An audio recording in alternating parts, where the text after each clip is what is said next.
Speaker আজকে উনি ওনার বক্তব্যে যা বলেছেন তা আসলে সংসদীয় রীতিনীতি এবং আমাদের সাংবিধানিক অধিকার সকল কিছু সীমাকে অতিক্রম করে গিয়েছে।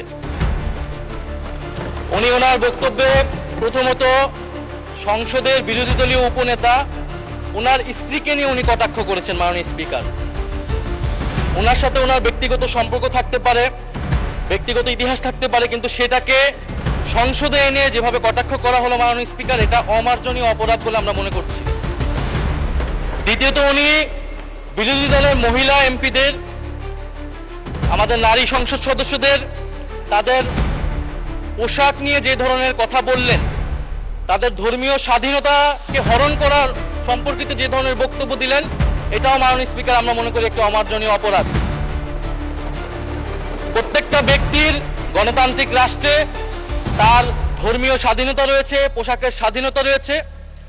উনি একজন সংসদ সদস্য হিসেবে সেই স্বাধীনতাকে লঙ্ঘন করে এই ধরনের হীন বক্তব্য দিয়েছেন, ওনার হীন মানসিকতার পরিচয় পেয়েছে এবং আমরা মনে করি উনি ওনার বক্তব্যে একটি বর্ণবাদী আচরণ মাননীয় স্পিকার বহিঃপ্রকাশ পেয়েছে ওনার বক্তব্যের মাধ্যমে। ফলে আমরা আশা করব ভবিষ্যতে এই ধরনের বক্তব্য আমরা কোনো সংসদ সদস্যের কাছ থেকে যাতে এই ধরনের বক্তব্য মহান এই জাতীয় সংসদে আর উচ্চারিত না হয়। মাননীয়